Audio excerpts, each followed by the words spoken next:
This is a project about puppeteering. It's Project Puppeteer. Hello, and welcome to the very first episode of Project Puppeteer.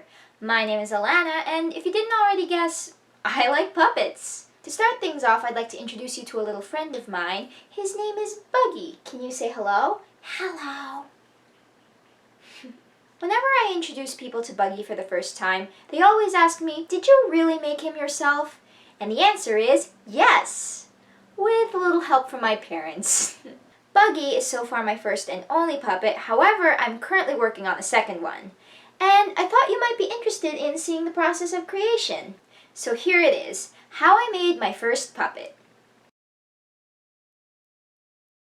First and foremost, let's talk fabric. The most common materials used in puppet making are fleece and fake fur.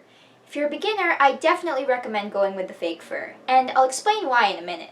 My one problem with this stuff, especially if you're buying it from a craft store, is that it can be kind of expensive. For Buggy, what I actually used was material from 2 pillowcases that I got at Value Village.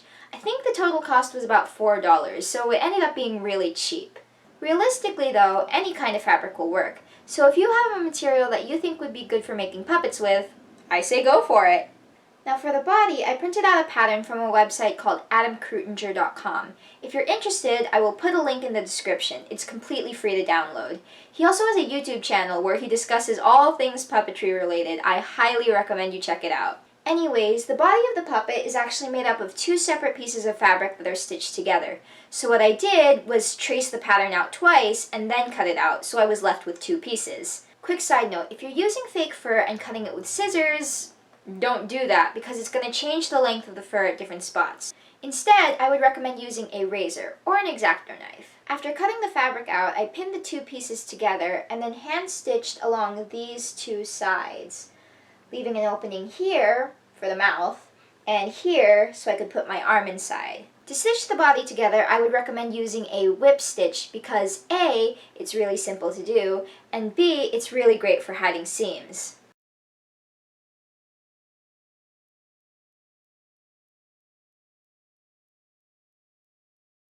Speaking of which, the reason I recommend using fake fur is because it hides the seams really well. So on Buggy here, can't really tell where the 2 sides are stitched together, which is great. This is another puppet that I started making using a different material, and as you can see, there's a very distinct seam line that runs all the way down, and all the way down the back as well. I don't love the way that looks, it's just not very professional. Anyways, after stitching the body together, the next thing I did was make the mouth plate. Using a different pattern that came with the pattern for the body, I cut out a shape that looks like this. And then I placed it in the opening where the mouth should be, pinned it, and then stitched all the way around.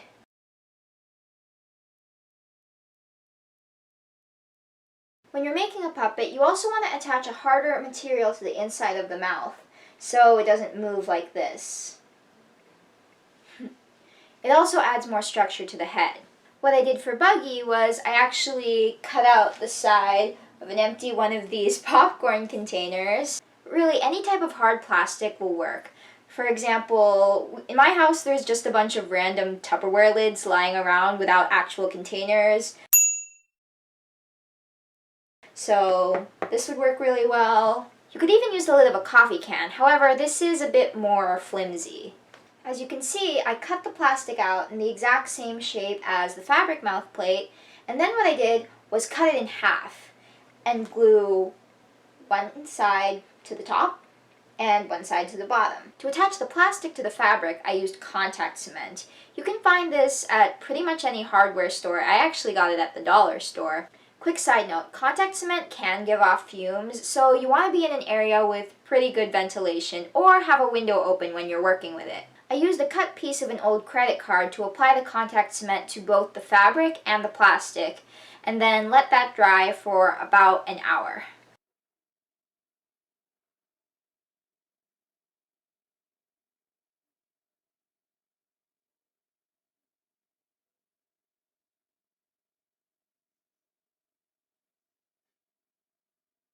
Then all that was left to do was turn everything inside out And that's how I made the body. Okay, I think I covered a lot in one video, so I'll make a part 2 showing how I made the eyes and the arms. I hope you all enjoyed. Thank you for watching, and I'll see you in the next video. Bye!